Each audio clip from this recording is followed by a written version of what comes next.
wabarakatuh. Alhamdulillah, wassalatu wassalamu ala rasulillah wa ala alihi wa ashabihi wa mawala, wala hawla wala quwata illa billah, bisalamati dinina wa dunyana wa ukhrana wa biniyati du'a wal qabul. Al-Fatihah.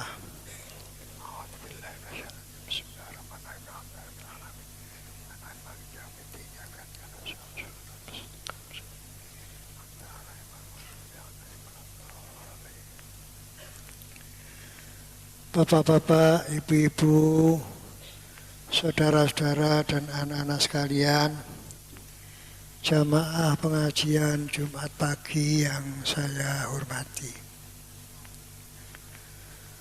Pagi hari ini pelajaran hadis al-arba'in sudah sampai pada hadis yang ke-7 yang terdapat pada halaman 20. Coba para jamaah yang memiliki dan membawa buku kitabnya supaya dibuka hadis yang ke-7 halaman 20.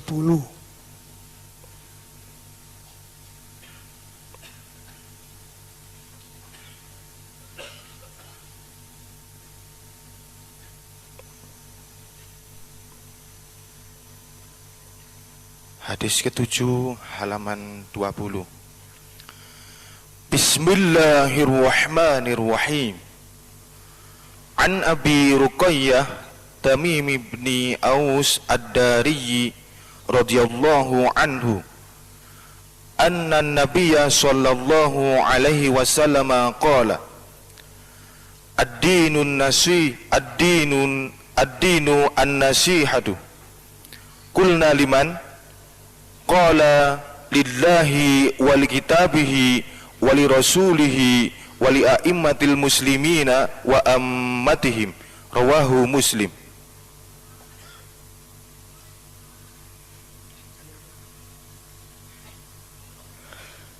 Para jamaah sekalian yang saya hormati, setelah secara bersama-sama kita dengarkan apa yang dimaksudkan dengan hadis yang ke-7, maka untuk mendalami pengertiannya perlu saya menulis di sebelahnya situ. Quran surat Al-Bayyinah ayat nomor 5. Quran surat Al-Bayyinah ayat nomor 5. Artinya untuk memahami pengertian hadis ini lebih luas, supaya kita terlebih dahulu mempelajari Al-Quran surat Al-Bayyinah ayat nomor 5. A'udzu billahi minasy syaithanir rajim. Bismillahirrahmanirrahim. Wa ma umiru illa liya'budullaha mukhlishina lahud-din hunafa'a wa yuqimus salata wa yutuz zakata wa dzalika dinul qayyimah. Ayat ini secara khusus ditujukan kepada para ahli kitab. Para ahli kitab itu orang-orang yang berpegang kepada kitab Taurat dan berpegang kepada kitab Injil. Tapi Taurat yang asli, Injil yang asli. Ya, secara khusus itu. Tetapi karena secara umum, karena ayat ini terdapat di dalam Al-Quran, maka secara umum juga ditujukan kepada kita seluruh umat Islam di berbagai macam pelosok dunia. Mereka tidak diperintahkan kecuali supaya mereka menyembah Allah dan memurnikan agamanya, menegakkan sholat, membayarkan zakat, dan itulah agama yang jelas kebenarannya. Itu bahasa Al-Qur'annya. Bahasa hadisnya seperti apa yang termaktub pada hadis yang ketujuh ini. Ad-dinu an-nasihatu.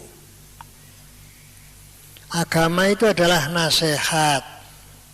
Nasihat di sini punya pengertian yang luas, ya. Bukan cuma sekedar pitutur. Ad-dinu an-nasihatu. Para sahabat matur, para sahabat bertanya, Qulna ya Rasulullah, qulna ya Rasulullah, liman ya Rasulullah. Untuk siapa itu? Bagi siapa itu? Nabi menjawab, lillahi wali kitabihi wali rasulihi wa a'immatil muslimin wa amatihim. Kata-kata nasihat kalau dikaitkan dengan Allah atau lillah itu bukan berarti pitutur. Masa kita nuturi pangeran? Kata-kata nasihat kalau dihubungkan dengan kalimah lillah itu artinya memahaesakannya.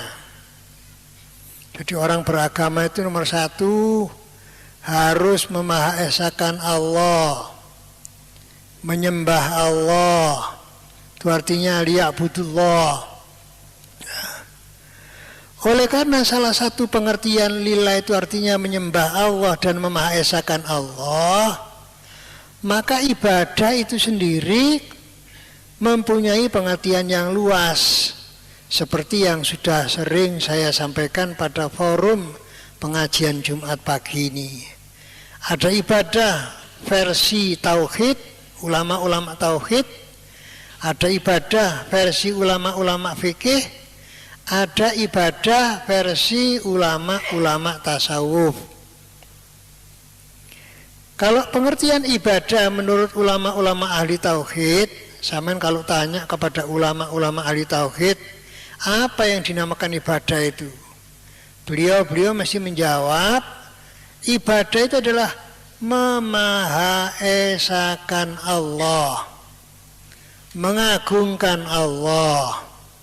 Aku mesti ngoten jawabe ulama-ulama ahli tauhid. Jadi memahaesakan Allah, menyembah Allah, mengagungkan Allah dengan keagungan yang tiada tara. Napa tiada tara niku? Tiada batasnya, tiada bandingannya. Ya. Jadi tidak ada bandingannya, tidak ada imbangannya. Ya.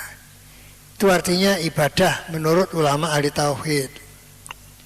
Kalau ibadah menurut ulama ahli tasawuf, yaitu pekerjaan seorang mukallaf. Siapa seorang mukallaf itu?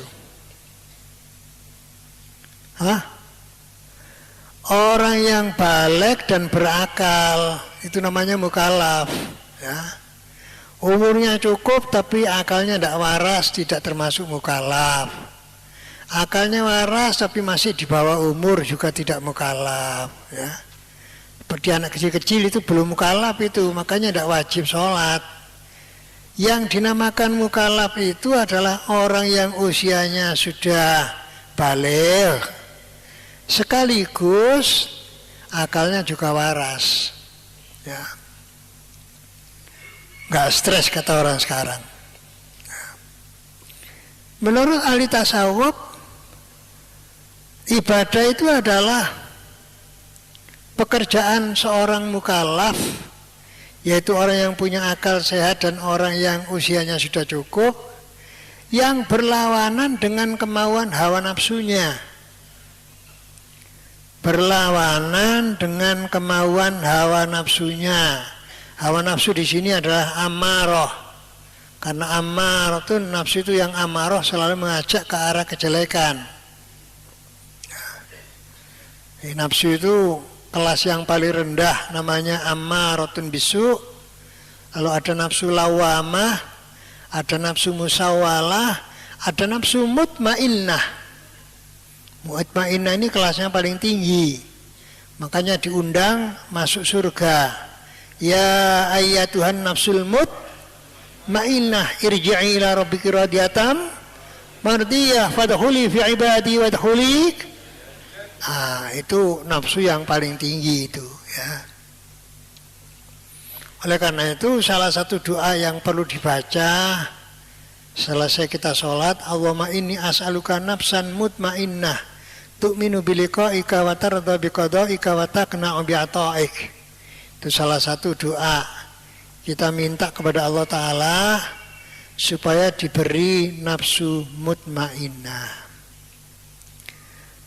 Selanjutnya kalau ibadah menurut ulama-ulama ahli fikih, mengerjakan suatu ketaatan. Mengerjakan suatu ketaatan karena mengharapkan keridhaan Allah, mengharapkan pahala di sisi Allah. Nah, jadi kalau orang ibadah ditanyakan kepada ulama-ulama ahli fikih, jawabnya mesti ibadah itu adalah melakukan suatu ketaatan karena mendambakan, merindukan keridhaan Allah dan sekaligus mengharapkan pahala pada sisi Allah. Itu artinya nasihat lillah itu. Yang kedua, nasihat li kitabihi. Ya. Apa maksudnya nasihat li kitabihi itu? Kata Nabi, agama itu nasihat. Datang sinten kanjeng Nabi, datang kitab Gusti Allah. Apa itu yang dimaksudkan nasihat terhadap kitabnya Allah? Artinya umat Islam itu terhadap kitab sucinya yaitu Al-Quran harus mempunyai 5 macam sikap. Nomor 1, memiliki. Di rumah tangga tiap-tiap muslim harus ada Qur'annya. Ya. Untung kalau dengan Quran dengan terjemahannya. Jangan sampai keluarga muslim yang gemar membaca buku-buku, segala macam buku ada, segala macam majalah ada, tapi Quran tidak punya. Itu tidak pas itu. Ya. Kalau kita bertamu ke rumah satu muslim, wonten Quran nih, oh wonten, mesti kudu begitu jawabnya.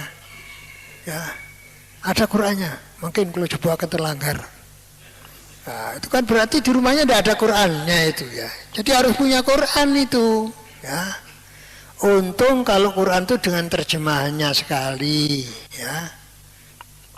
Nomor 1 memiliki Al-Quran, yang kedua membaca sesuai dengan namanya qara'a yaqra'u Qur'anan, bacaan ya harus dibaca. Ya apa yang kita bisa, karena pada Al-Quran terdapat firman faqra'u ma tayassara minal Qur'an, bacalah apa yang gampang di dalam Al-Quran itu. Kalau zaman mampunya cuma Fatihah, ya Fatihah dibaca berkali-kali. Ya. Kalau menurut Sayyidina Ali, kalau tidak bisa membaca Quran secara keseluruhan, ya Qul huwallahu ahad aja dibaca berkali-kali. Karena Qul huwallahu ahad itu kata Nabi sulusul Quran. Ya. Qul huwallahu ahad itu kata Rasulullah sepertiga kandungan Al-Quran. Ya, tuh. Dan sama-sama punya Quran. Orang mukmin yang mau membaca Quran dengan orang mukmin yang tidak membaca Al-Quran itu nilainya berbeda. Kalau orang mukmin mau membaca Al-Quran, kata Nabi kayak jeruk. Masal mukmin alladzi yaqra'ul Qur'ana kamatsalil utruja. Orang mukmin yang mau membaca Al-Quran itu kayak jeruk. baunya sedap, rasanya enak. Selalu musim sepanjang masa. Nah, pun zaman nopo mawon jeruk niku mboten enten napa nggih? Ndak ada musimnya. Kapan saja ada. Apa jeruk keprok, apa jeruk legi, apa jeruk manis, apa jeruk Bali, apa jeruk apa saja. Malah ada jeruk yang kulitnya bisa dibuat lalapan itu. Ada ya? Jadi kalau makan, kalau kulitnya dikupas, ditutur sambel itu ada itu ya. Artinya orang mukmin itu harus serbaguna gitu loh, ono manfaatnya gitu. Jangan buat biuk jadi orang. Ya. Orang mukmin itu harus manfaat, duitnya manfaat. Kalau udah punya duit, tenaga ini manfaat. Kalau udah punya tenaga, pikirannya manfaat. Gitu. Jangan duit ndak, tenaga ya ndak, pikiran ya ndak. Sukanya jadi penonton aja, ndak pernah jadi pemain. Suka jadi penonton. Orang mukmin tidak boleh jadi penonton, harus jadi pemain. Ya. Harus jadi pemain. Kalau ada urusan apa-apa, ya apa sampean? Oh yes, aku melok duit aku. Karena dia memang orang cukup, orang punya. Kalau ada apa-apa, habis aku tenaga nih, aku duit gak duit aku, tenaga melok aku. Andil tenaga. Ya. Nah, begitu. Kalau ndak pikirannya saja. Saya urun rembuk aja lah, urun rembuk. Itu artinya orang mukmin yang suka baca Quran. Kalau orang mukmin tidak baca Quran seperti kurma. Kurma itu baunya tidak ada, rasanya manis. Ya masih lumayan kurma masih ada. Ya. Kalau orang munafik tidak mau membaca Al-Quran seperti kembang. Orang munafik itu kalau mau baca Quran oleh Nabi kita diibaratkan seperti kembang. Walaupun rasanya pahit, tapi baunya harum. Ya hadis Nabi tidak usah dibantah. Ada kembang yang legi, kembang gula. Itu tidak usah dibantah begitu ya. Secara umum aja lah. Secara umum kembang itu mesti pahit. Kembang bore, kembang mawar, kembang melati itu dicokot mesti pahit. Nah, itu orang munafik. Kalau orang munafik tidak mau membaca Al-Quran, sudah munafik tidak mau baca Quran lagi. Itu seperti Handolah. Handolah itu ada yang menerjemahkan seperti Buter Wali. Ya. Putra wali ku ambune ya gak enak, rasane ya pahit, ya. Ini yang kedua. Di samping membaca, memahami. Makanya kalau bisa tadi saya katakan ada terjemahannya, ya. Biasanya saya kalau Selasa malam Rebu mengajar di Masjid Jami' sana terjemah Al-Quran ya. Jadi kita buka Al-Quran surat apa 1-2 ayat kita bacakan terjemahannya.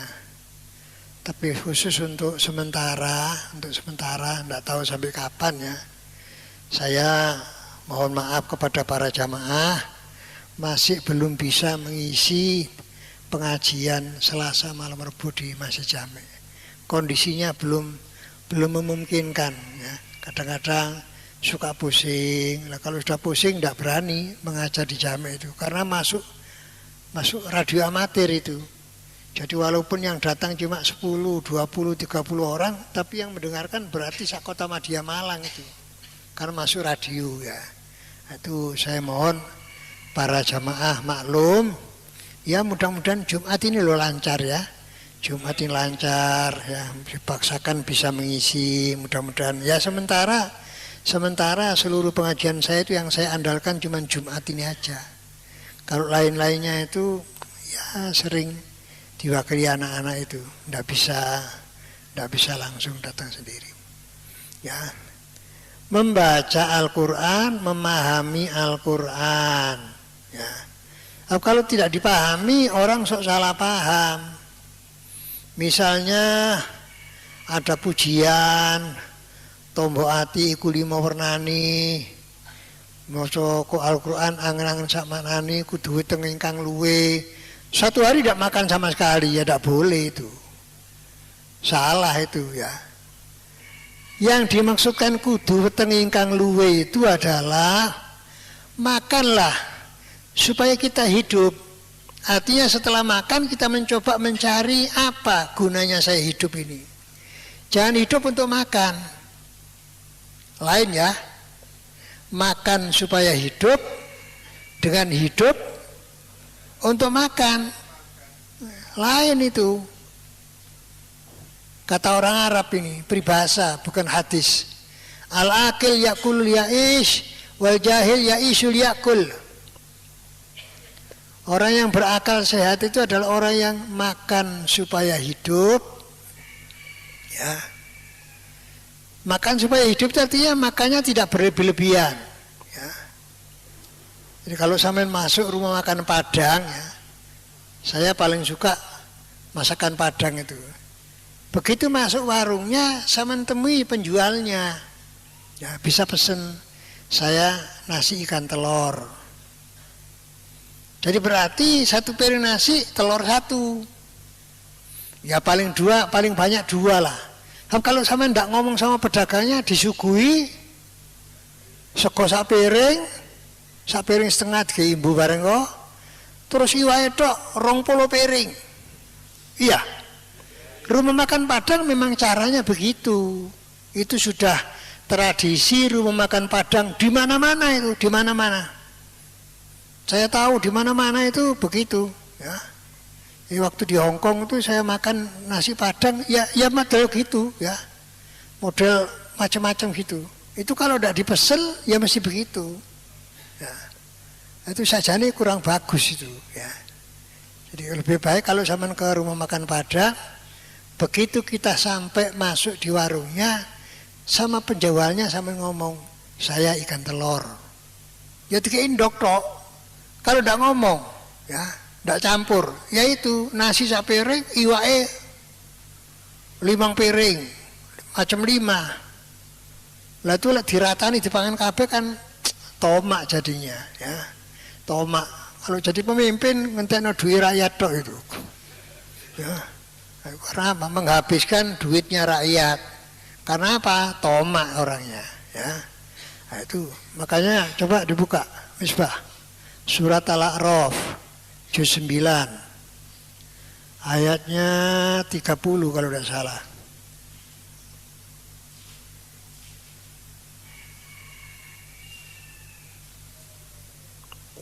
Juz 9.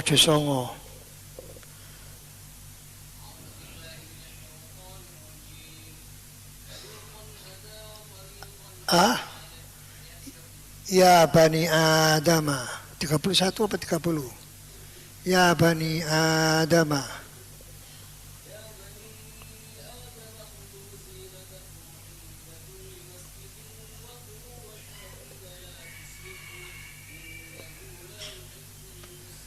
nah itu dasarnya itu, ya.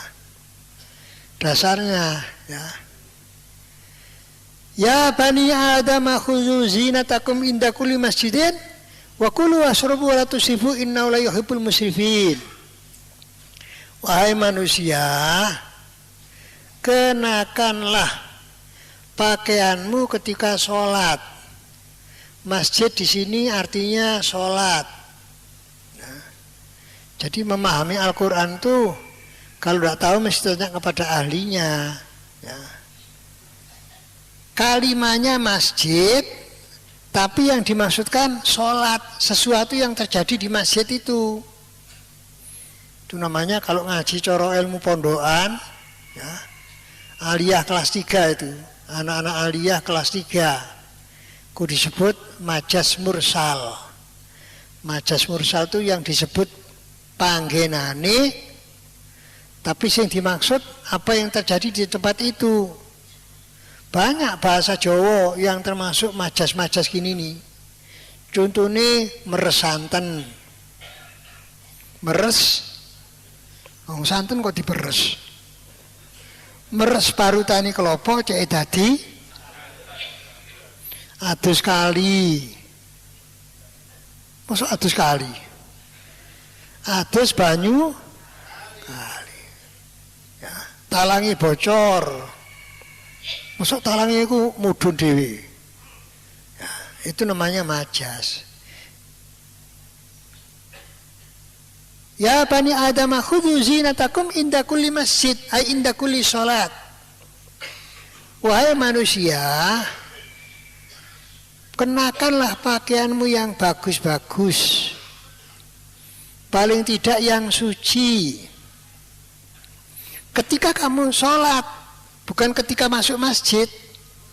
Ketika sholat. Mosok kate ngepel mang masjid, wis sarung sing apik, klambi sing apik. Kate nyabut nang masjid, gawe klambi sing apik, sarung sing apik, ya ndak sih. Mau sholat, kalau mau sholat, kenakan pakaian yang bagus.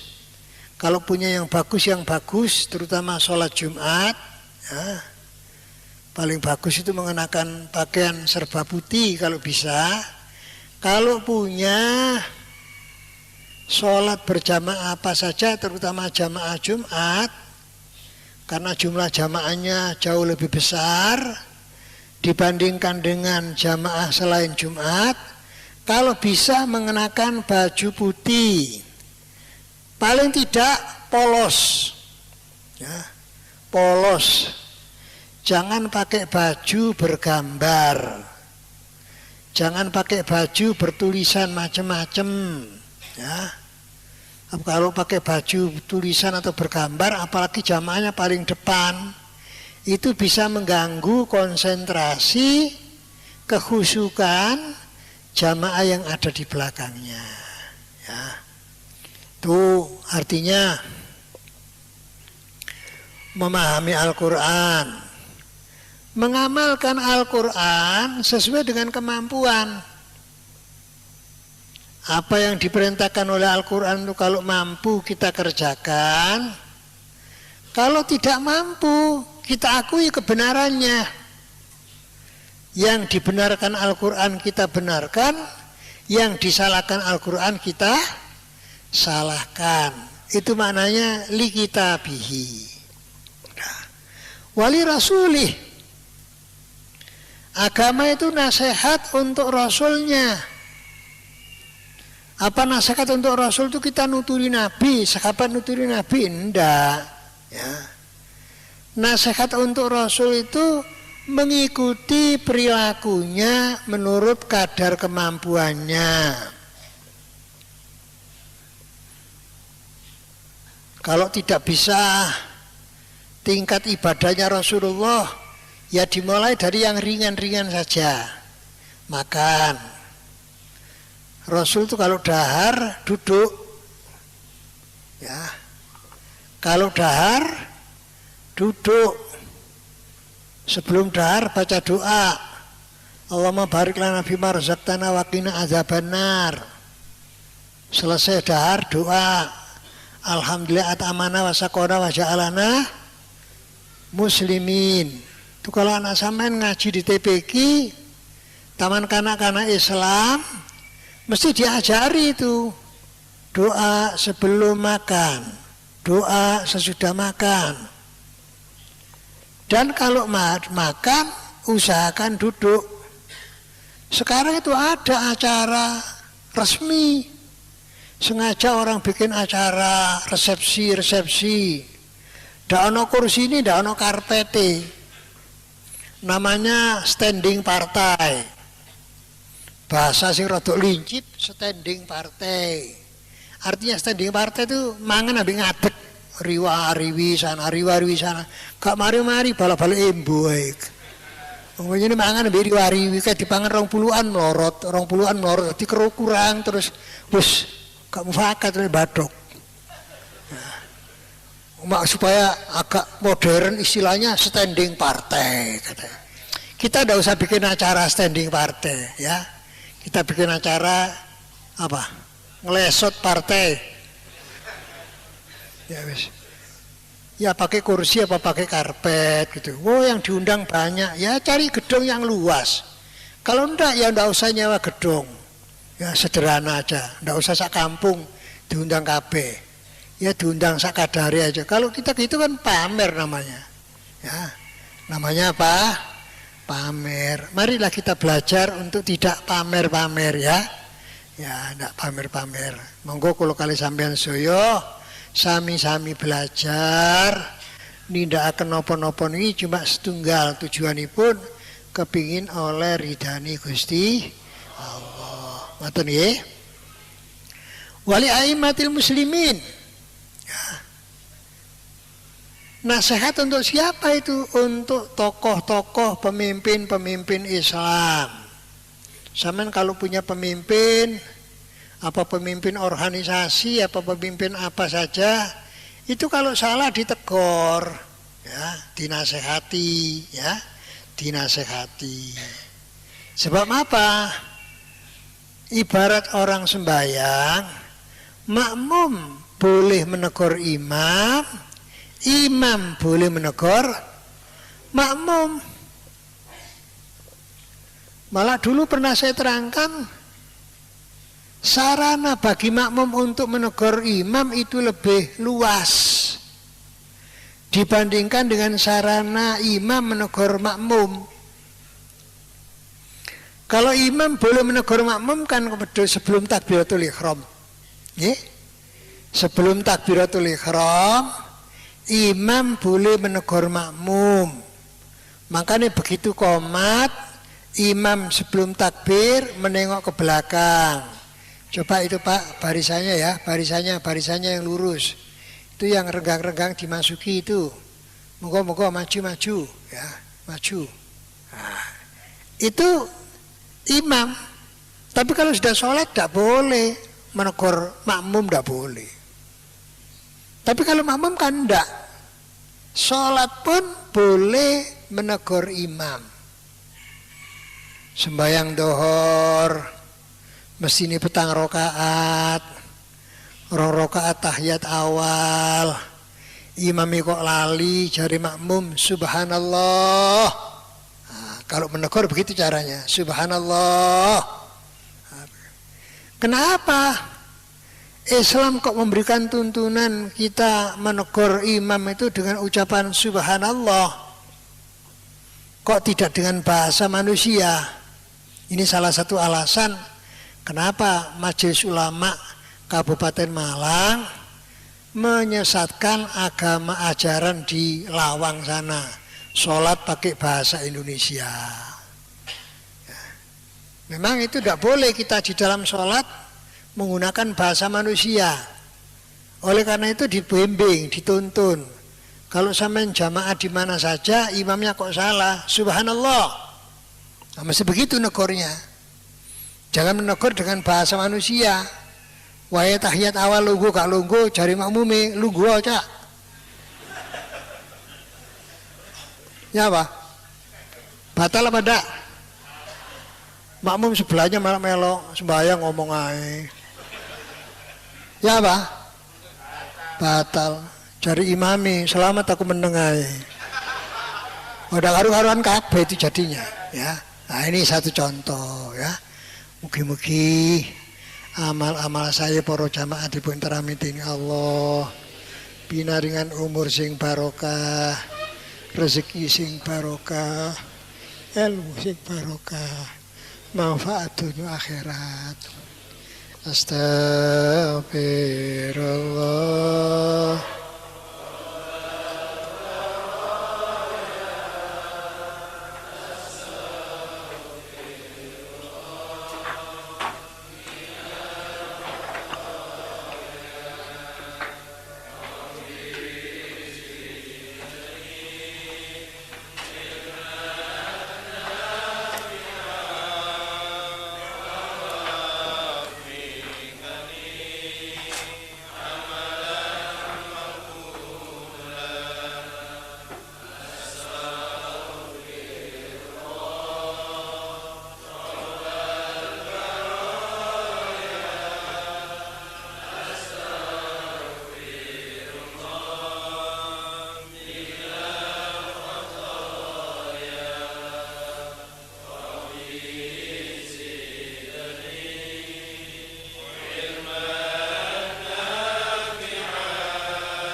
Rabbana taqabbal minna innaka antas samiul alim wa tub alaina innaka antat tawwabur rahim. Rabbana atina qulubana ba'da idh hadaytana wa hab lana min ladunka rahmah innaka antal wahhab. Allahumma inna nas'aluka husnal khatimah wa na'udzubika min su'il khatimah. Rabbana atina fid dunya hasanah wa fil akhirati hasanah wa qina adzaban nar. Subhana rabbika rabbil izzati amma yasifun. Wassalamun alal mursalin walhamdulillahi rabbil alamin. Assalamualaikum warahmatullahi wabarakatuh.